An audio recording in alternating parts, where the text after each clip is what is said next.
মশালের উজ্জ্বল আলোকে ওই ভীষণ চিৎকারে যাত্রীদের ঘুম ভেঙে গেল।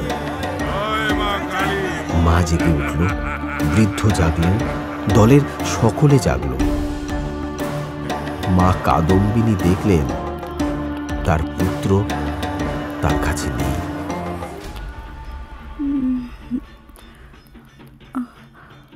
আমার ছেলে পুলু, পুলু কোথায় গেল? পুলু, পুলু, পুলু, এখন আমি কোথায় খুঁজি? তবে সে গেল কোথায়? পুলু, পুলু।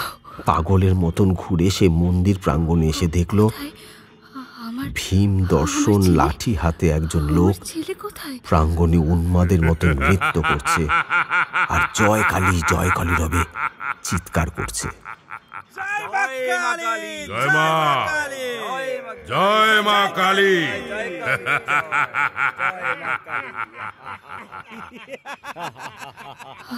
আমার ছেলে, তোমরা তোমরা কারা?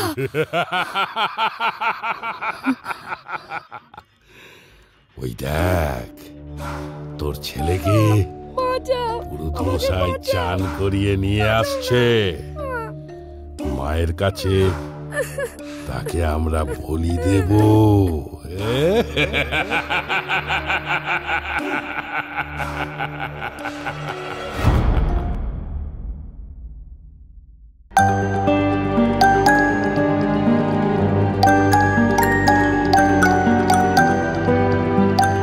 আপনারা শুনছেন এক্সট্রিম আর্টসের বিশেষ নিবেদন ফিকশন ক্লাসিক্স।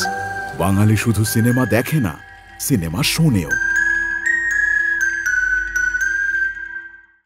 এক্সট্রিম আর্টসের বিশেষ নিবেদন ফিকশন ক্লাসিক্সে আজ আপনার জন্য যোগেন্দ্রনাথ গুপ্ত রচিত বাংলার ডাকাত ধারাবাহিকের দ্বিতীয় গল্প গর্দানমারির মাঠ।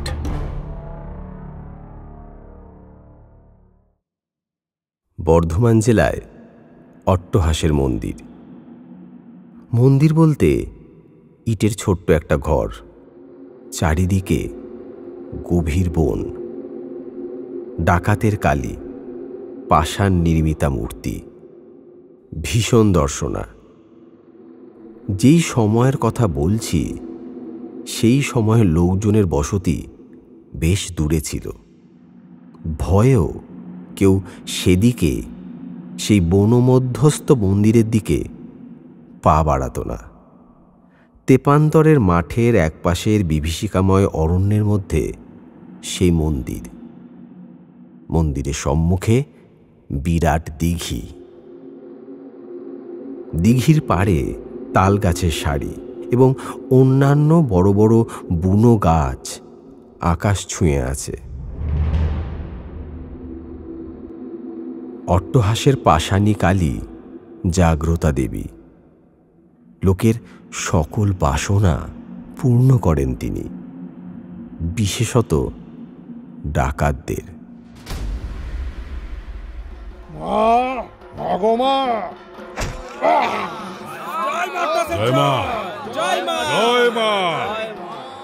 আজ বলি গ্রহণ করলেন গো।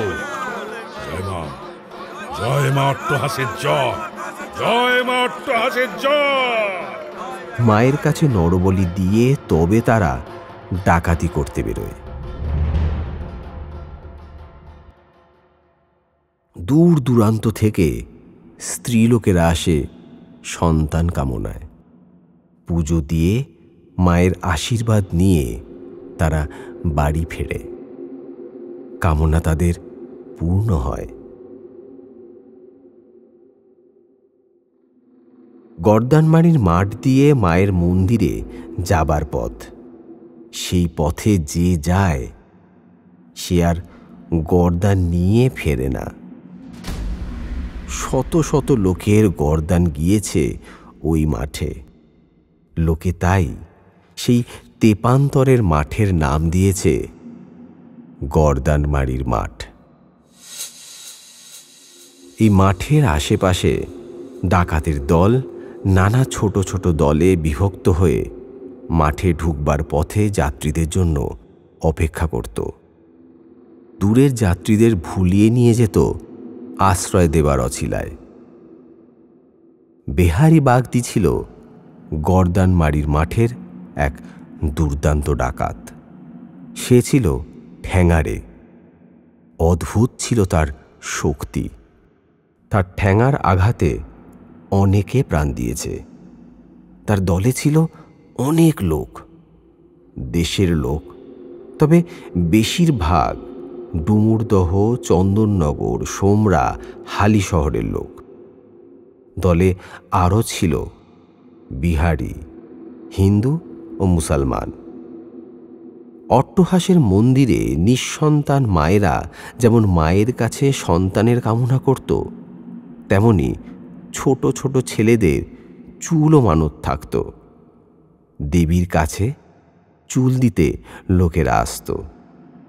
মেয়েদের সংখ্যাই বেশি। দূর দূরান্ত থেকেও যাত্রীরা আসত পুজো দিতে। আবার দিন শেষের পূর্বেই ভয়সংকুল পথে তাড়াতাড়ি শহরে পৌঁছবার জন্য তারা ছুটত।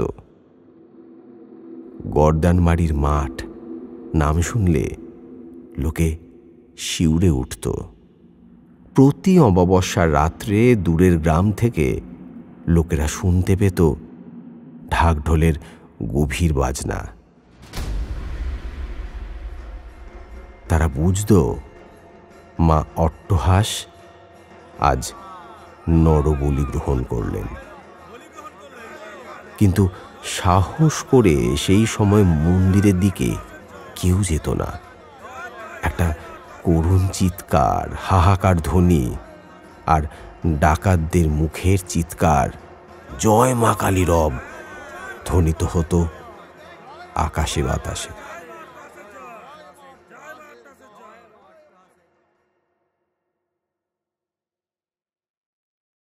নীরেল নামক গ্রামে ছিল একটি চটি। দোকানদারেরা সেখানে যাত্রীদের জন্য চাল, ডাল, তেল, লঙ্কা, আলু, তরিতরকারি, কাঠ ও হাঁড়ি কলসি রাখত। যাত্রীরা মায়ের মন্দির থেকে ফিরে এসে রান্নাবান্না করে খেত। চটির পাশেই ছিল পুলিশের ফাঁড়ি। সেজন্য লোকে এ স্থানটিকে অনেক নিরাপদ মনে করত। প্রকৃতপক্ষে কিন্তু স্থানটি নিরাপদ ছিল না। ফাঁড়িদার, গ্রামের চৌকিদার সকলেই ছিল ডাকাতদের সাথী। নীরেল গ্রামের এক প্রান্তে ছিল বেহারি বাগদির বাড়ি। সেদিন সন্ধ্যার পরে বেহারি বাগদির বাড়ির একটি ঘরের বারান্দায় ডাকাতেরা বসেছে। তাদের সামনে তাড়ির হাঁড়ি। তাড়ি খেয়ে সকলে বিভোর। বেহারি বলল,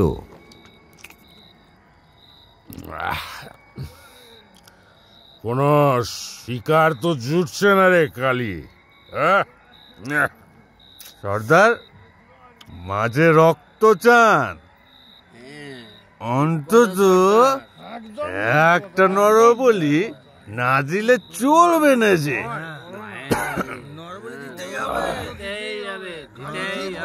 অন্যান্য ডাকাতেরাও বলল,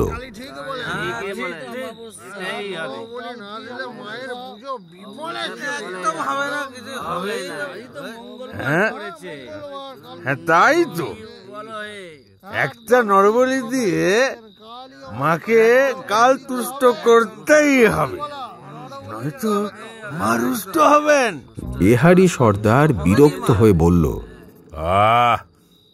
বললেই তো আর হয় না। এখন নরবলির জন্য মানুষ পাবো কোথায়? কালী ছিল জমের দোসর।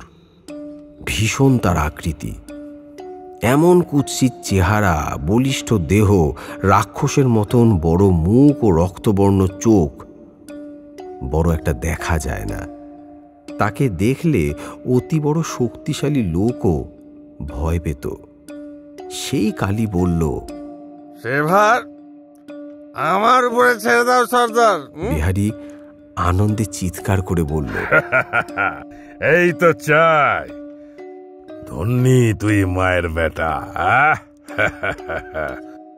তাহলে যা সব এখন রাতে মায়ের মন্দিরে গিয়ে আমরা আবার জমায়েত হব। কালী তক্ষুনি লাঠি হাতে তার মাথার বাবরি চুল দুলিয়ে রাত্রির গভীর অন্ধকারে অরণ্যের পথ ধরল। সত্যি সত্যি কালীর অসাধ্য কাজ কিছু ছিল না। সে খানিক দূরে গিয়ে দেখল বনের পথে একদল যাত্রী চলেছে দেবী অট্টহাসের মন্দিরের দিকে।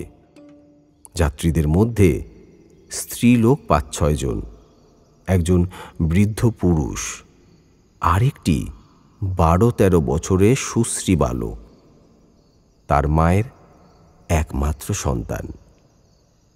মা দেবী দর্শনে একমাত্র পুত্রকে সঙ্গে নিয়ে চলেছে অট্টহাস মন্দিরে গ্রামবাসীদের সাথে। সকলে গল্পগুজব করতে করতে চলেছে। মা অট্টহাস খুব জাগ্রত গো। মা সবার মনোবাঞ্ছা পূরণ করেন।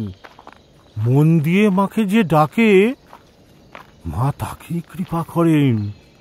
জয় মা, জয় মা অট্টহাস, জয় মা, জয় মা, জয় মা অট্টহাস, জয় মা। ও মা, মন্দির আর কত দূর, আর যে হাঁটতে পারছি না। আর আর এসেই তো গেছি বাবা। ওই যে দাদু গল্প বলছে, শুনতে শুনতে আমরা পৌঁছে যাব, দেখিস। বৃদ্ধ চলেছেন সকলের আগে পথপ্রদর্শক রূপে। তার পিছনে স্ত্রীলোকের দল। মায়ের পাশে চলেছে ছেলে, আর সকলের পিছনে তাদের চাকর, তার হাতে একটি লণ্ঠন।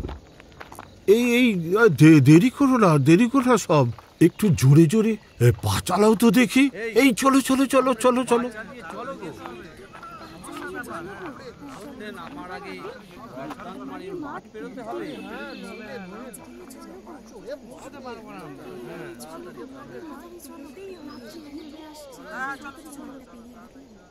কালী এই দলের থেকে একটু দূরে পথ চলছিল, এই যাত্রীদলকে লক্ষ্য করতে করতে। কোন সুযোগে সে বালকটিকে চুরি করতে পারবে, এই ছিল তার মনের বাসনা। কিন্তু বুদ্ধিমান সে।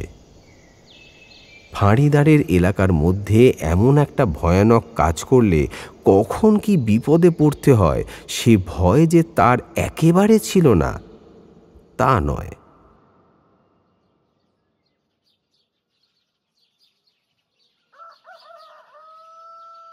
ক্রমে সকাল হলো।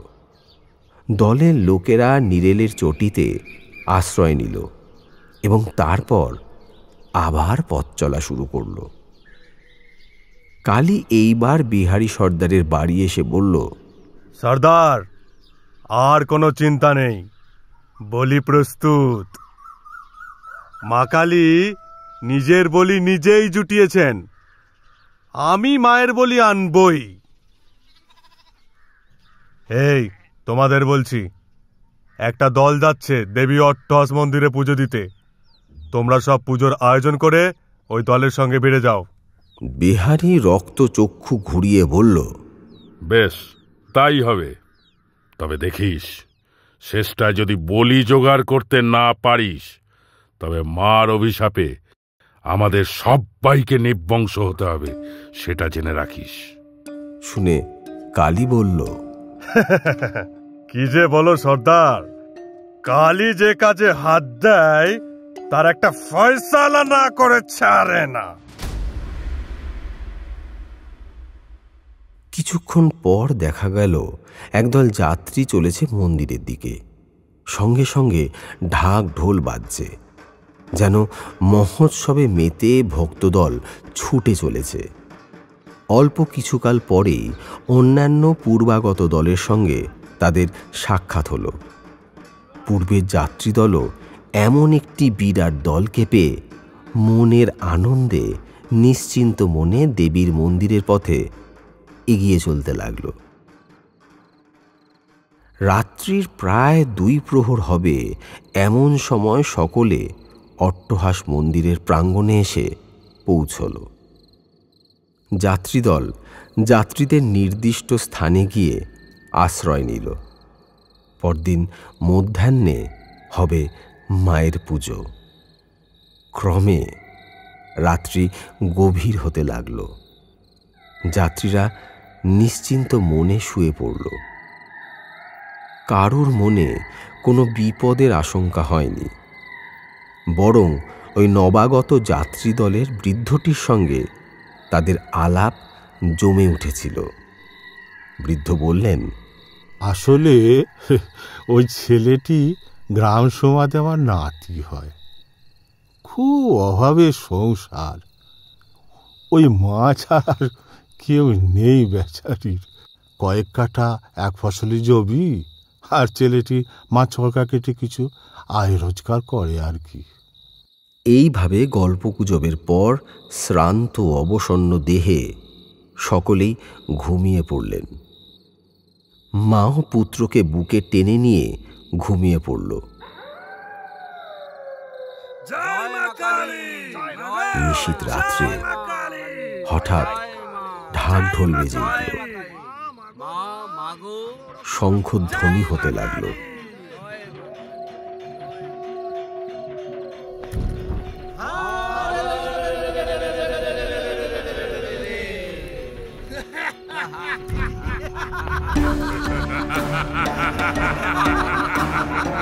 মশালের উজ্জ্বল আলোকে ওই ভীষণ চিৎকারে যাত্রীদের ঘুম ভেঙে গেল। মা জেগে উঠল, বৃদ্ধ জাগলেন, দলের সকলে জাগল। মা কাদম্বিনী দেখলেন তার পুত্র তার কাছে নেই।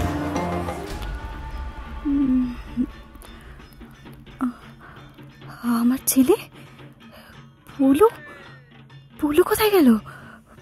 পুলু, পুলু, পুলু, এখন আমি কোথায় খুঁজি? তবে সে গেল কোথায়? পুলু, পুলু। পাগলের মতন ঘুরে সে মন্দির প্রাঙ্গণে এসে দেখল ভীম দর্শন লাঠি হাতে একজন লোক প্রাঙ্গণে উন্মাদের মতো নৃত্য করছে আর জয় কালী রবে চিৎকার করছে। জয় মা, জয় মা কালী।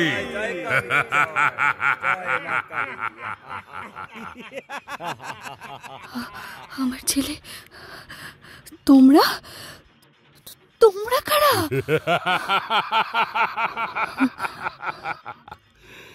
ওই দেখ, তোর ছেলেকে পুরুত মশাই চান করিয়ে নিয়ে আসছে। মায়ের কাছে তাকে আমরা বলি দেব।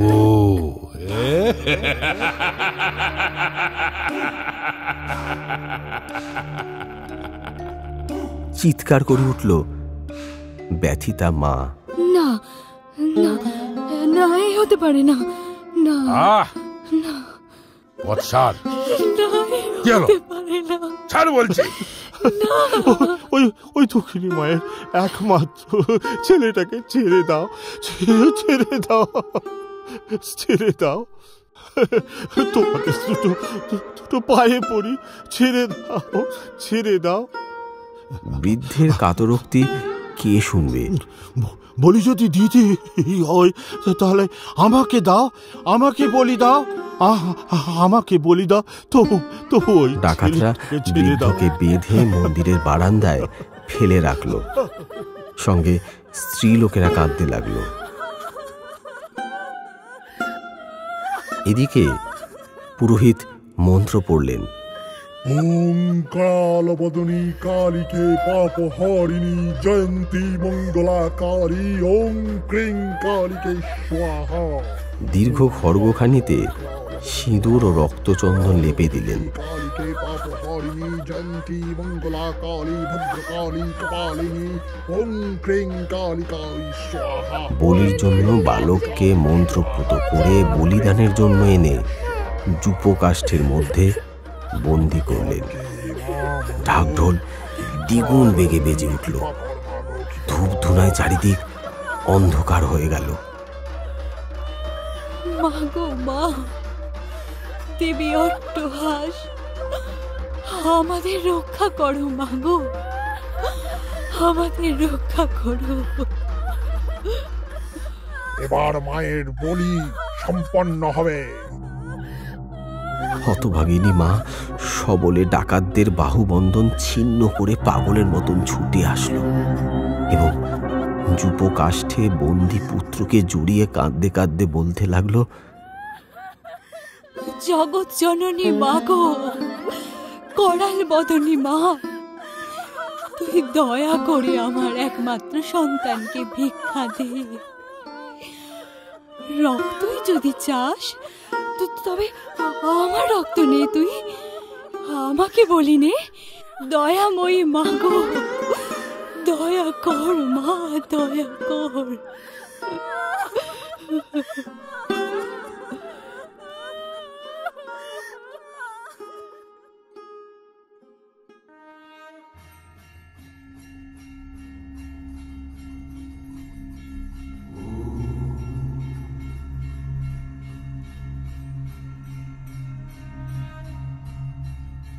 পুরোহিত স্তম্ভিত। কালী সর্দারের হাত নড়ছে না, তার হাতের খড়গকে যেন জোর করে ধরে রেখেছে। তার সবল দুই হাতে ধৃত খড়গ স্থির হয়ে আছে, সে নড়তে পর্যন্ত পারছে না। ডাকাতদের রীতি আছে, স্ত্রী লোকের গায়ে তারা কখনো হাত তোলে না। স্ত্রী বধ ডাকাতদের শাস্ত্র বিরুদ্ধ। সহসা এক উজ্জ্বল আলোকে অট্টহাসের মন্দির আলোকিত হয়ে উঠল।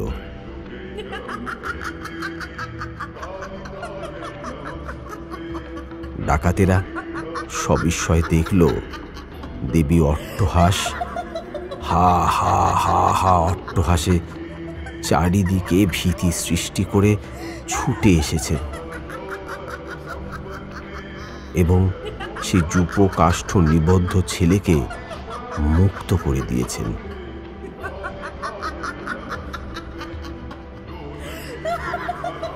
ডাকাতের দল স্তব্ধ হয়ে রইল, সকলে নির্বাক, নিস্পন্দ। ডাকাতেরা সকলে ভয় ও বিস্ময়ে মন্দির ত্যাগ করে চলে গেল। কোথায় রইল ঢাক, কোথায় রইল ঢোল?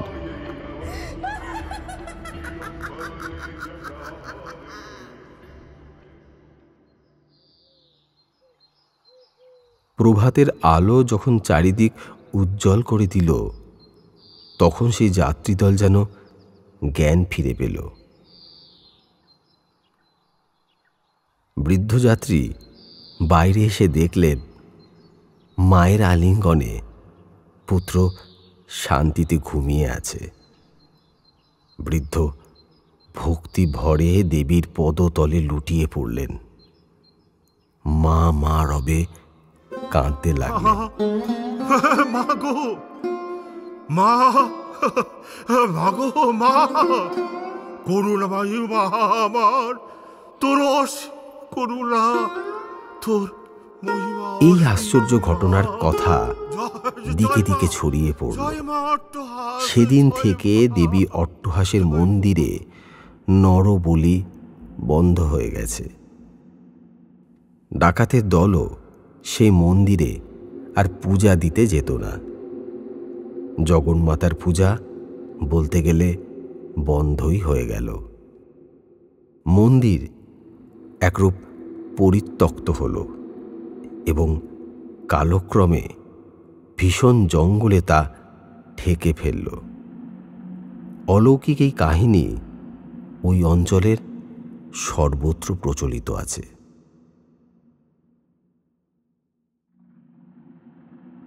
এখানেই শেষ হল বাংলার ডাকাত ধারাবাহিকের গর্দানমারির মাঠ। লেখক বলেছেন, আমি গর্দানমারির মাঠ দেখিয়াছি। অট্টহাসের মন্দিরের পাষাণ মূর্তি বর্তমানে অপহৃতা। অট্টহাসের মন্দির দায়হাট হইতে 17 মাইল দূরে। নিরেল স্টেশন হইতেও যাওয়া যায়।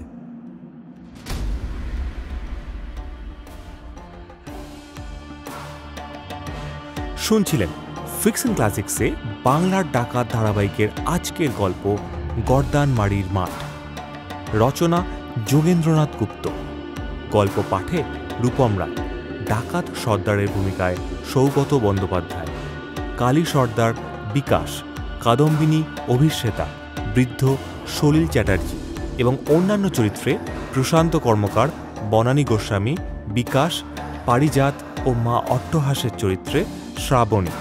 আবহ সঙ্গীত ও মিক্সিং মাস্টারিংয়ে আমি অর্ঘ্য। রেকর্ডিং বিকাশ, ব্যবস্থাপনা সঞ্জয়, শব্দপ্রয়োগ, সম্পাদনা ও সমগ্র পরিচালনায় দেবজ্যোতি। ঠিক এইভাবেই আমাদের পাশে থাকুন এবং শুনতে থাকুন ফিকশন ক্লাসিক্স।